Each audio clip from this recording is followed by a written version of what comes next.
Okay, so this has honestly been one of those days where I feel like the industry of cinema and all this dark time that we're in right now for the industry. Today was a much needed boost for the soul of cinema, and that boost comes from two movies, Oppenheimer and Barbie. So, of course, we did a double feature tonight of, we saw Oppenheimer first. So this review is going to be our review of Oppenheimer. And then right after this, we're going to do a Barbie review. So, we just got out of Barbie because we literally saw Oppenheimer at the only theater in the state that's playing it in 70 millimeter film in IMAX. And then we had to drive across, not even across town. Yeah, it was yeah, like yeah. 10 minutes, like, but so we basically had to immediately go from Oppenheimer to another theater to see Barbie, because the theater that showed Oppenheimer is literally one auditorium. So yeah, so we saw Oppenheimer 2 hours ago, or at 5 o'clock. Yeah, we saw it at 5 o'clock, and we saw Barbie at 9. So getting into Oppenheimer, this was my number one most anticipated movie of the year. It easily was, because Christopher Nolan is my favorite filmmaker of all time. He's made, if I made a top 20 favorite films of all time list, at least 5 of them would be Christopher Nolan movies. I don't really have a set favorite film, but I have like 3. I have a top 3, and one of them is The Dark Knight, which turned 15 years old this week, which is insane. Holy crap. So Nolan, if he's making a movie, it's going to be an event. It absolutely is. And this movie was no exception. This is a true story, if you don't know, about J. Robert Oppenheimer, who created the atomic bomb. Yep, father of the atomic bomb and the Manhattan Project, and for all intents and purposes was the man responsible for winning World War II with the atomic bomb. And the movie, of course, goes into this whole process, and also goes into the effects that this caused on the world, and of course the US government and how they perceive this person. And this Oppenheimer really is a character study about this man, and it is not only is it a character study, it is an experience, much like any other Christopher Nolan movie. I left this movie speechless. I was absolutely blown away, no pun intended, by this movie. This movie is 3 hours long. It is a very long movie. It is mostly scenes of dialogue. This isn't an action movie or anything, even though it's about making a bomb. I mean, you do see that explosion. It's more of a historical movie. It's a drama. But the way that Nolan helms the dialogues, the way Nolan helms any movie, I just love how he puts together what he does with storytelling. Not only does he tell the movie out of order like he does with all of his movies, it's very much a movie that goes back and forth in time. The most chronological part of the movie is the investigation of Oppenheimer by the government, and by it. They never say it's a court case, but they definitely say multiple times. You know, this is not a matter of court. Nobody's being convicted. Yeah, in the movie, one of the characters says it's all about denial, and that's kind of what is going on here. They're trying to get different points of view of the Manhattan Project and all these different things that went into it. And for as long as this movie is, and if any other director helmed this movie probably would have been boring as shit. But the way that it's told and the way it goes back and forth between all these different characters and all these different points of views across this chronological order or lack of, it is super intense. Every scene goes by at rapid pace. Every scene, you know, goes by in a flash if you're not paying attention, because there's so much information that's being told at you throughout the movie, and it really requires you to pay attention. If you're not good at paying attention during a movie, then you're kind of shit out of luck with this. But even then, there's still constantly something happening with the characters, because you know, there's always the build up to the event, because the first test, this was the scene that had us in the theater, everyone in the theater clenched up. You could feel it in there during the scene where they test this bomb, and there's so much build up to this event. This doesn't happen until after the 2-hour point, so there's a lot of build up to this event, and when it happens, it is spellbinding. I've never seen anything like that ever on the big screen. It was truly something I'd never seen before. I mean, holy shit. I don't go to movies very often, so I don't really, this was not a movie that I was anticipating or even really thinking about. I mean, I was thinking about it clearly, but yeah, you know, it's just not something that I would personally go to myself. You know, as somebody who has a really hard time paying attention, it was actually not really that hard for me to follow. Very, at first, because I don't know, did Christopher Nolan make Pulp Fiction, or is that a completely different no, that's, okay, that's Tarantino. So you know that movie is told out of order. Yeah. And at first I had no fucking clue what was going on. I had no idea how to follow this movie. But seeing more of them happen that way, it made it a lot easier to follow, and it really wasn't that fast, the information that they were throwing. So honestly, I just really think it was really well made. Oh god. Because I'm not like I said, I don't know much about directors and shit, but I mean, I like what he did with it. That was a really good way to put history on a big screen. Yeah, especially because we saw this this is only 30 theaters. This is what the theater manager came out right before the movie started, which his name was Neil. Wow, you remember that name. Neil, and then the guy. Yeah, Wayne. Wayne. Yeah. God. I mean, you never really hear the term projectionist anymore because everything's digital.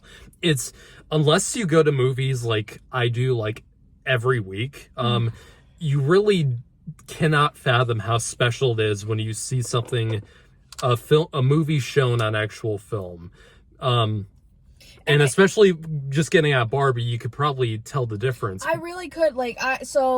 I was really looking at this. I was like, wow, they really made it look old-timey, old time film. Yeah. And I didn't, it didn't even click for me that we were watching now an actual film. The scenes, because a good chunk of Oppenheimer's shot in black and white.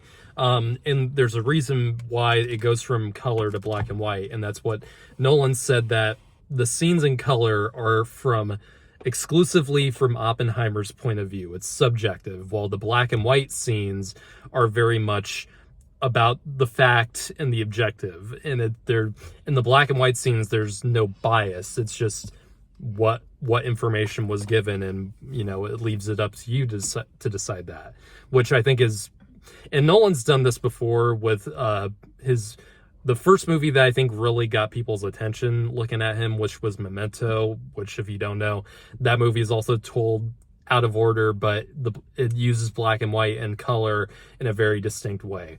And this is, in my opinion, this was a brilliant use of that, because it allows you, it allows you to, even though the movie never, of course, it never really full out says this is what the color sequences mean, this is what the black and white sequences mean. It trusts the audience to like click on it on their own, and I really appreciate directors that allow the audience to make conclusions and don't have to spell shit out. And that's what separates Nolan from a lot of other filmmakers, is that most filmmakers in most big Hollywood films, they never trust the audience, and they have to treat the audience like they're fucking idiots.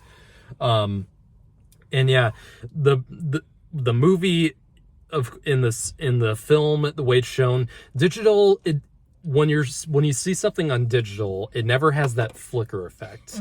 And with Oppenheimer, and especially seeing it on a gigantic screen, like we did, you can, when it gets really bright, you can see the flicker of the film as it's going through, as the pixtures are passing through. And some people might not like that and might find it distracting, but when you sit with the film long enough, you really don't notice it after a while, and it really creates that old-fashioned look, especially in the black and white scenes. Just like I feel like I'm watching like historical footage. Right, like it looks like almost like a newsreel from when it happened. Yeah. I think the only thing that was really distracting about that film was the fact that there are little particles. Oh yeah, that was funny. And it just kept like, it looked like gnats were on the thing and then flying away. I think sometimes I feel like that it's either coming from the actual projector, like a fly lands on the theater projector, or sometimes it's just lint. Yeah. And sometimes the audience laughs like, hey, there's a little like piece of hair on the screen. Yeah, and it just like slowly just dripped and fell off. And that was fun. Yeah, it was a really good time. But yeah, like I said, I haven't felt, because this is a horror film. This is absolutely, in my eyes, a horror film about how amazing humans are when it comes to science and the ability to create things, but the things they can create sometimes are just truly horrifying. Especially when when they test something for the first time and they don't know how serious something can be up until they push that button and they get hit with debris. Yeah. Shrapnel. And oh my God, that whole, this movie has so many great moments this movie has so many great moments, but the scene that I think everyone is going to come away thinking about is that scene where they do that, the Trinity test, as they called it. And the night, like that whole sequence is like 20 minutes long, and there's constantly things going wrong. There's delays. They don't even know if they're even going to carry this out, but there's so much pressure on these people to do this thing, or else they could possibly lose the war, or the government tracks them down and kills them all. Yeah. Or they're all pretty much dead men, especially in that time. Yeah. And there's so much suspense building in this scene. It is masterful. Like, I've never seen tension build. I haven't seen tension building like this in many years. The way the tension, the countdown to when they push that button, and the music in this movie. Oh my God! It really built it. Oh my very, very God. well. And this is the composer did the music for this is Ludwig Göransson, and he's only worked with Nolan 2 times so far. He did the score for Tenet, which I know you didn't see. I know you wouldn't like Tenet because a lot of people don't like Tenet, but this is the second time he's worked with Nolan, and goddamn, he is reaching Hans Zimmer level, especially with the score in this, because there's different kinds of style of music throughout the film. It's not just constantly like booming like sometimes Hans Zimmer's music can be. There's so many different beats and tones throughout the score. And especially in that bomb test sequence, the music just keeps building, and it doesn't let up until it Like just the very goes end. silent. Yeah, and it's You silent. can hear a fucking pin. We saw this in a crowded room, completely full. I think the maximum capacity in that theater is like at least 500. It was the most silent it- theater I've ever listened never to. experienced an audience that quiet in my life. And I had on these for all my sensory deprivation people out there who have sensory problems and shit and autism. I highly recommend you wear your I was covering my ears. I highly recommend you wear your noise. This is a very loud canceling. movie. Yeah, I got through like the first big boom, and I was like, nope, I had to put them on. It was overwhelming. Yeah. And you can. A problem that a lot of people have had with Nolan's movies is that, especially when you see them in theaters, like especially in Tenet, the sound mix, and we had this problem in Spider-Verse too. We did, yeah. Where the dialogue was just not very easy to hear, especially over the music. And Nolan's had it's been pretty infamous with that problem, especially in his last couple movies. I didn't have that problem in this movie. No, not really. I could either. understand pretty much all the dialogue. And I had my headphones on, and I could still hear and understand all of the dialogue, which I really appreciated. Yeah. It's just in terms of expectations, I think this movie absolutely met them. Nolan is gonna be one of the most, come decades from now, Nolan is gonna have one of the most glowing track records of any filmmaker in history. And I think I'm not going to rush and say this is his best movie, because I have my favorites, of course, but in terms of storytelling and in terms of how this movie is put together and the way things, how much information the movie tells and manages to tell without too much persuasion and too much being thrown at you. This is the equivalent of Schindler's List for Nolan's filmography, I think. I've never seen that, so I wouldn't know. That's a heavy one. This movie, I think, is going to be remembered as Nolan's, if not Nolan's best, Nolan's probably the one that film historians are going to look at and really, this is going to be a celebrated movie because of just how much it works, and how much the fact that so much of this movie feels more adult than anything I've seen this year because of how much it treats the audience with respect and allows them to keep up with everything that's being told. And is there anything you didn't like about it? I mean, there's there's not much. No, I know. I mean, but you state a lot of pros. I mean, some scenes go on maybe a little bit too long. I felt that too. Yeah, and but I don't think the movie has, the editing in this movie is so good that I didn't really have that problem. It just, so much information being thrown at you in such a short amount of time. That can probably, not be good for some folks. But yeah, I adored this movie. I think this movie is pretty much a fucking masterpiece. Like, I really think that. This is, in terms of my favorites this year, yeah, this is my favorite movie of the year so far. Yay, movies! I don't know. Yeah. So I'm giving this a 10. I have to say, you already know what I don't like about it, but I'm just go ahead and tell them. I don't like sex in movies. Yeah, there are sex scenes. Three of them. It's unfortunate and unnecessary, but that's just my opinion. It didn't bother me that much, but well, you already know how I feel about it. It's one time for the plot I can understand, but 3 times is way too many. It just doesn't make any sense. But you should see The Room. Nope, I don't want to, because if there's unnecessary sex, it doesn't make any sense. But For just even for that, I'd have to give it a 9.5.